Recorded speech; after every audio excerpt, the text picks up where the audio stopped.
Hi everyone! Today's foundation review is going to be on the brand new Bite Beauty Changemaker Supercharged Micellar foundation.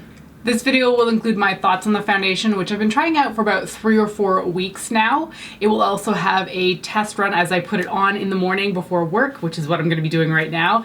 And then I'll have my full thoughts at the end of the day after I come home from work, and you'll be able to see what it looks like on my skin after about 7 or 8 hours. This foundation range does have 32 shades in it, and you are getting your standard 1 ounce or 30 mils. The retail price of it is $52 Canadian and $39.50 US. Now there is a bit of a system with this product. There are 2 different kinds of primers in the Changemaker system. So you've got one for normal to dry skin and another one for normal to oily skin. And there are also pressed powders. They do encourage you to use them all together, but I've been testing out this foundation for 3 weeks and my preferred method is no primer because I feel like it provides an inconsistent application.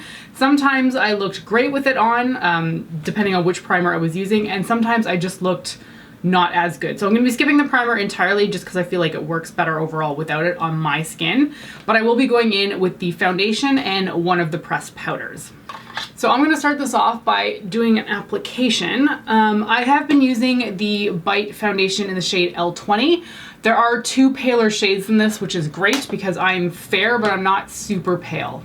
So my preferred application for the foundation is actually using a brush. I tried using a beauty blender for about 2 weeks and I never liked how the foundation looked. So I eventually switched to this Kohl brush and I much prefer the appearance. So with the Bite Changemaker foundation, you're getting it in a squeezy tube. Just put a little bit on the back of my hand. And honestly, I know right off the bat that I've applied too much. That is too much foundation, so I'm definitely not going to be using all of that on my face. You will find with this foundation that it is, I would say sheer to medium coverage, leaning more into the medium area.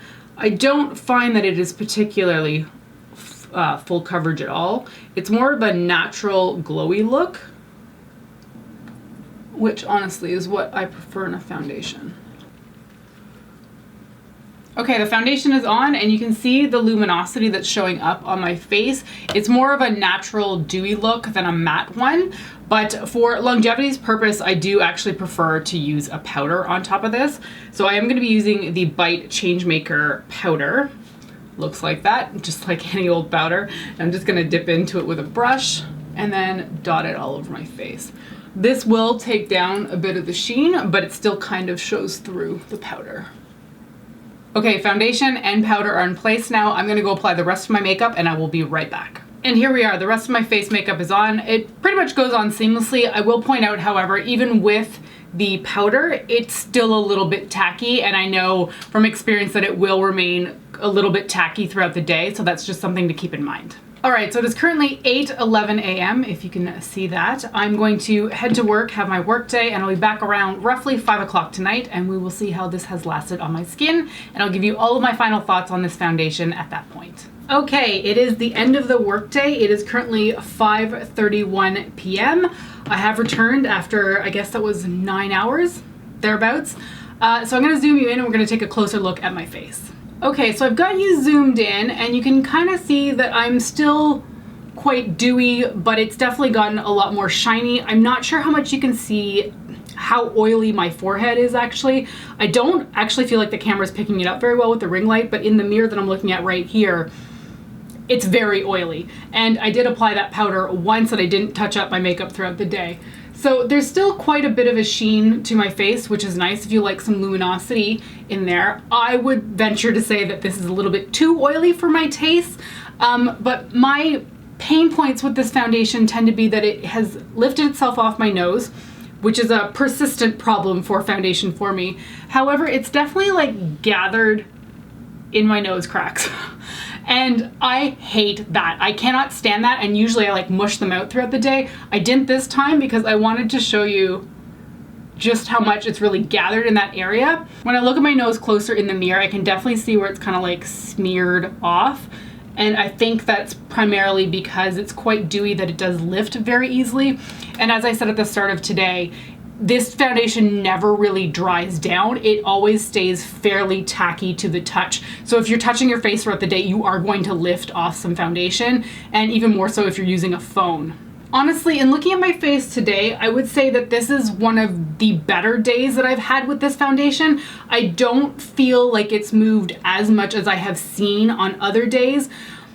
And I think I was just trying to be hyper aware of not touching my face today, but this definitely looks like one of the best days that I have worn this foundation. All right, we're zoomed back out for the rest of this video so you're not staring at me like right here. So I've got a lot of thoughts about this because I have been wearing it for about 3 or 4 weeks, and I've written all my notes down so I can be as comprehensive in this review as possible. My primary problem with this foundation is that it just moves around too much on my face. Today, it looks quite good, but I don't feel like this was an accurate representation of how it behaved on my face day to day. I often struggled with application and figuring out what worked best for me.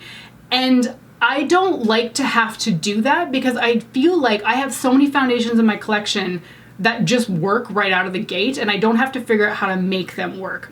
With this, I was trying out both primers, trying to figure out which ones would keep the foundation on my face longer and not move around as much. And honestly, I couldn't figure these ones out with the foundation. I felt like sometimes it looked really, really good and sometimes it just looked really, really bad.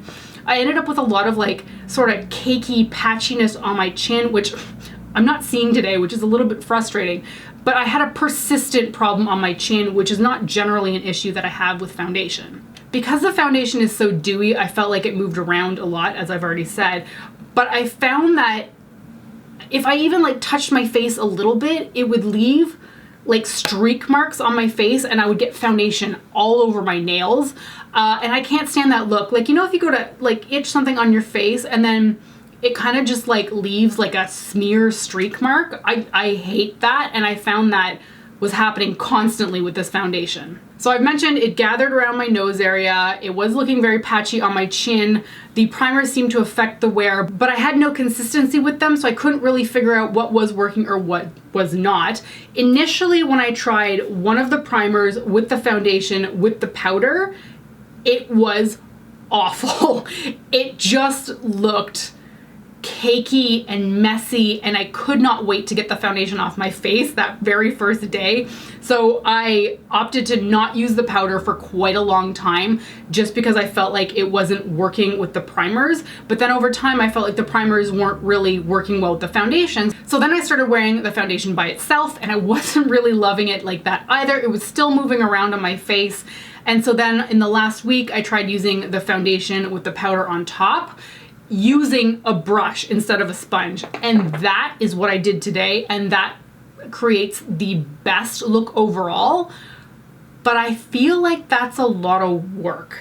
The brush was definitely one of the key factors for me. I used a beauty blender for about 2.5 weeks straight, and I was just hating my life applying this foundation. It just never really pushed the foundation properly into my face, which I have never encountered with a beauty blender before. Generally, every foundation works with a beauty blender or some sort of makeup sponge, but this one was really only working for me with a brush. So I was happy when I figured that out. It did seem to be more long lasting on my face when I used the brush, which I highly appreciated, but it's just weird to me that the sponge looked so different on my face in comparison to the brush. It's almost a little bit awkward now that I'm giving this review and looking at my face in the viewfinder and thinking that it mostly just looks okay. But I have to say, I've been wearing this foundation for 3 to 4 weeks straight, and I don't want to wear it anymore. And I hate saying that because I love Bite Beauty. I love their lipsticks. I think they're fantastic. They're phenomenal products, but this foundation just isn't doing it for me. And I don't like the fact that the whole system is like a $50 primer, a $52 foundation, and then I think the powder is like maybe another 45 or 50 bucks. Like, that's $150 worth of makeup. I just think it's too finicky of a product for a customer to spend so much time trying to figure out what works best for them. These were sent to me in PR, but honestly, if I had bought this whole system at Sephora myself, I don't think I'd have had the patience to work through every different technique in order to make it work for me. I would have returned these by now. And really, I just don't love the overall finish on my face. And maybe that's just a me skin kind of thing, but I'm just really excited to not wear this anymore. I've done 3 or 4 weeks of it. I'm over it. I don't love how it looks on me, and really I think that pretty much sums up this review. Yeah, I just keep coming back to the fact that it doesn't dry down. I just feel oily and sticky all the time. It's not a good feeling. I really want my foundations to lock into my skin and not move around so much. So yeah, I'm disappointed, man. I'm just disappointed. Okay, that's gonna be it for this review. I hope you found this helpful. I know it was quite negative, but I tried. I tried so hard. I have seen a lot of positive reviews on the internet for this. I just unfortunately am not one of them. So I hope this was helpful to somebody. Thank you so much for joining me today, and I will hopefully see you next time. Bye.